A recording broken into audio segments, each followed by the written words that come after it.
Extremely little is known about humanity's early history, that trails back in time 2 to 3 million years. Humanity may have seen more than 20 ice ages, many 100,000 years in duration. With the sun going inactive for much of the glaciation times with a 70% lower energy output, living conditions would have been harsh. It is believed that only 1 to 10 million people existed worldwide at the end of the last ice age, with which the modern period of civilization began. We know extremely little about our early ancestral cultures that came out of the last ice age environment. We know even less about what their perceptions had been of what is spiritual truth. By definition, spiritual truth is that which is truthful, provable, understandable, unchanging principle, untouchable by the modus of time, manifest in freedom, healing, and a richly human world. We can gain some glimpses of what the ancients might have known by exploring the great monuments in stone that they have left behind that appear to have been built in those early times, such as the giant pyramids of Giza, that predate the seal shown here by roughly 8,000 years. The existence of a highly developed culture is evident in the design and construction of the Great Giza Pyramids. Some scholars suggest that the entire Giza complex was built approximately 12,800 years ago, rather than at the later date that Egyptology assumes. The scientific design, mathematical insight, and precision in the construction of the Giza Pyramids, which are far too numerous to list here, are all of such an extreme quality that it puts the Giza complex into a category of its own that is way beyond what the Egyptians had been able to create in their time, 8,000 to 10,000 years later, at the beginning of the Imperial Age, the age of decadence and collapse of civilization, that had already been far advanced at this point. The quality in design and construction that we see evident in the Giza Pyramids stands miles apart from anything that we find reflected in other Egyptian pyramids, which stand out as rather primitive in comparison. For example, the geographic alignment of the Great Pyramid to the meridian of the Earth had been more accurately implemented when the pyramid was built 12,800 years ago than it became implemented in modern time as the Greenwich Prime Meridian that has been established at the Royal Observatory at Greenwich in 1851, which, for a time, had served as the world standard. This is only one of the many marvels of great scientific and therefore spiritual achievements that have been built into the Giza Pyramids long before the time frame of our modern civilization. A key to the early date for the Giza complex is the orientation of the Sphinx and its shape. When one rolls the celestial clock backwards, the Sphinx becomes aligned to face its image in the stars, the constellation Leo, at the dawn on the solstice 12,800 years ago. The erosion patterns that are evident on the Sphinx seem to match this dating, as well as many other features that are likewise too numerous to mention here. The point is that a highly advanced culture with impressive accomplishments in science, mathematics, astronomy, and physics has existed in the early time frame when the pyramids were built. Their achievements had been so advanced that some people suggest that the pyramids were not built by humanity, but by people from other worlds. The advanced culture that we see evident in the building of these extremely ancient pyramids had evidently existed on Earth in the early days at the end of the last ice age. One can see in these marvelous achievements a highly developed sense of humanity reflected, which doesn't happen without highly spiritual attainment standing behind them, because spiritual development is the foundation for all advanced scientific and technological achievements. The two are linked. Both of these achievements that had once existed have become lost. Evidence exists that suggests that the early culture that had built the pyramids may have become extinct in the shadow of a devastating astrophysical event. The great sandy desert of today's Sahara did not always exist. Rock drawings indicate that the Sahara had been a lush region with rivers and swamps, and abundant wildlife not too long ago that had sustained hunting and fishing, and that this lush area suddenly became a desert. It appears that the Sahara became a desert by the effect of a swarm of asteroids disintegrating in the Earth's atmosphere. Asteroid fragmentation typically happens by means of electric stress fracturing. A large event of this nature has likely showered the Sahara region and regions beyond with the now existing vast layers of sand that extend several hundred feet deep in some places.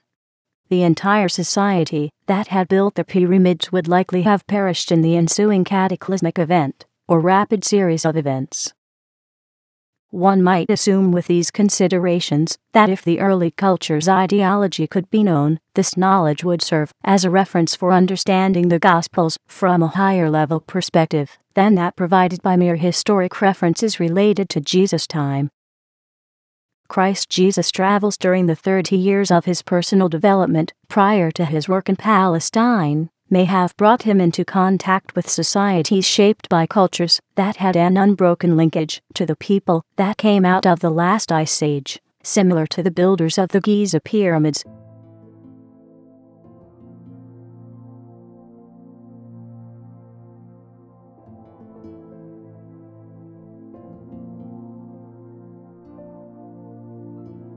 It appears that a link has been found that takes us back in time roughly 10,000 years, and maybe even farther, definitely preceding Buddhism and Hinduism.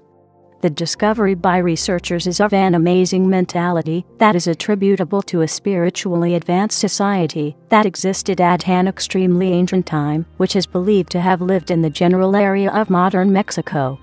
The discovered society has been named the Toltec Society.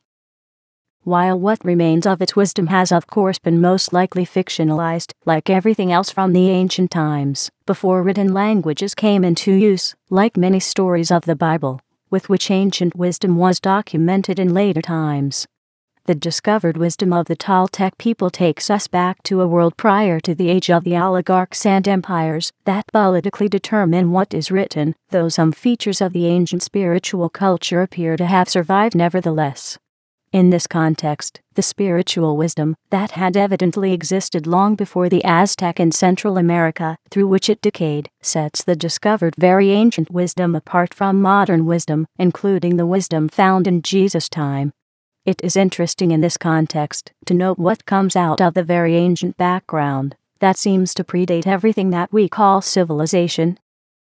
It is also interesting to see that traces of what has survived is being still reflected in modern cultures in some parts of the world that may have had a link to the deep past in areas where people would have lived through the harsh ice age condition that typically disable much of the planet for human living. The surviving cultures would have lived in the regions of India, Central Africa, and Central America, the regions that we need to redevelop in a big way in preparation for the next ice age, to begin on roughly 30 years.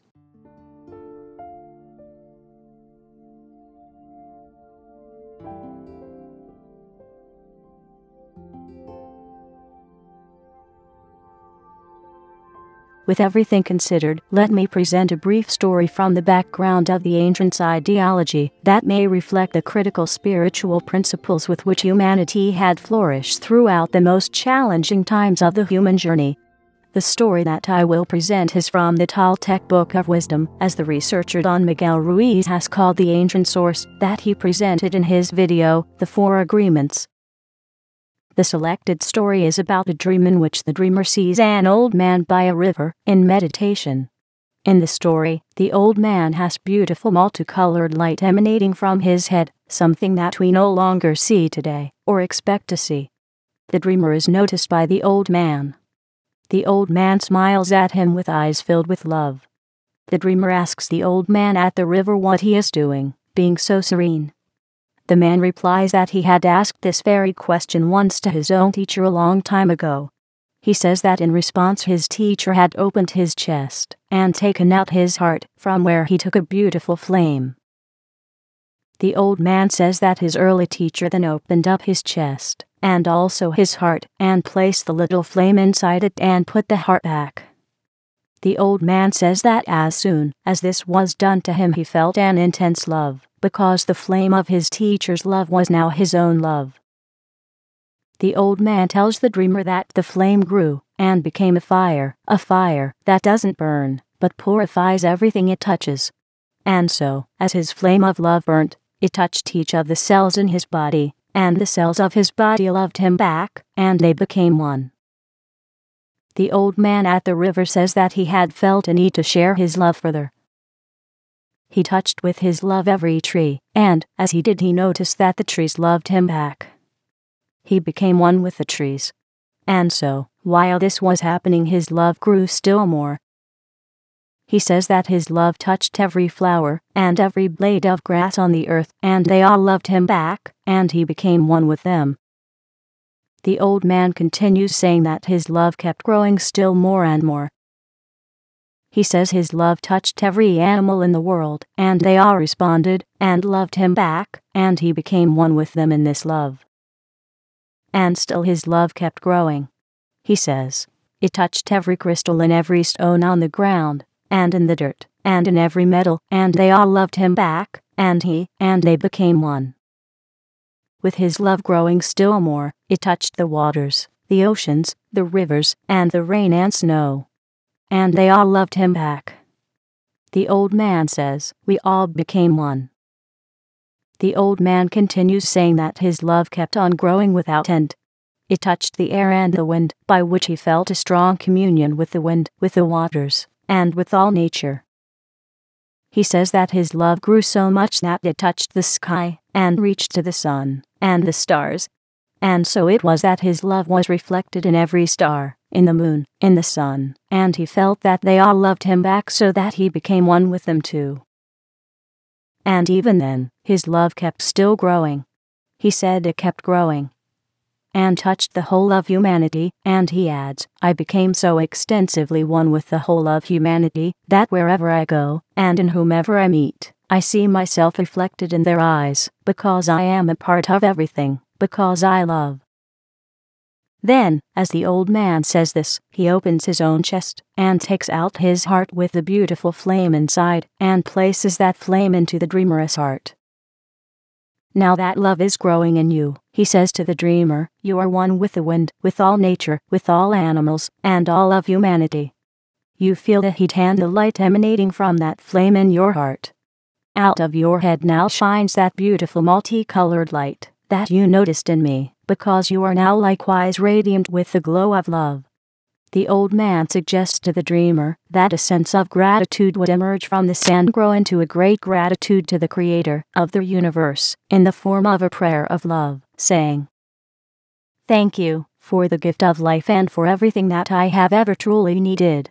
Thank you for the opportunity to experience this beautiful body and this wonderful mind. Thank you for living inside me with all your love, with your pure and boundless spirit, with your warm and radiant light. Thank you for using my words, for using my eyes, for using my heart, to share your love wherever I go. I love just the way you do, and, because I am your creation, I love myself just the way I am. So help me to keep the flame of love, and the light of peace, that radiates from it, in my heart, and help me to make loving a new way of living so that I may live in love for the rest of my life. With this the story ends of the old man at the river. How much of it is fiction, I do not know. But would I need to know, or would any one of us need to know? If we can replicate the story, then we can feel its essence as a truth. Thereby alone would we prove that it is truthful and not mere fiction. On this platform, many aspects of religion that divide and disable humanity today would simply dissolve. They would dissolve into fiction and fade out of sight. Christ Jesus may have followed a similar course of realization. He stood on high ground when he returned to Palestine. He might have said to John the Baptist with joy, like the old man has said in the story, in essence, if the mind of God is in all humanity, then by loving it, desiring it, listening for it, we become one with it. I want to be one with the mind, that is the universe, one with the spirit and soul, that is God, and one with all life, that is, because God is. I want to be one with all that is truth, because God is truth. Christ Jesus would likely have said to John in conclusion, I have already succeeded in this quest in many ways, have I not? Just look at it, the lame walk, the lepers are cleansed, the blind see. That's a good start. Jesus would have been right if he had said this, because if this type of desire doesn't open doors to amazing inspirations, grand healing abilities, and powerful teachings, what then would? It may have been this fundamental question of what is the mind of God, in the quest to be one with it, which made Jesus into what he became. And since this quest had evidently been to some degree also the spiritual objectives of the ideologies in distant ages, some of which may have been still alive in Hinduism at his time and in other early spiritual teachings, therefore the deeply underlying core of all modern religions, including Christianity, may be located in these early developments of spiritual human cultures, some of which Christ Jesus had evidently brought to the surface again in his time and had developed further. His resurrection, as it may be seen one day, was likely the result of an unfolding quest for him on the path to being one with the mind of God. This may have been the power that set him onto the pinnacle that enabled his marvelous public work. His resurrection was evidently not an event that closed his earthly history, as theology makes it out to have been, but was instead an ongoing, progressive, opening spiritual process of discovering the dimension of the one that is God and is all, including himself in it and humanity universally and eternally.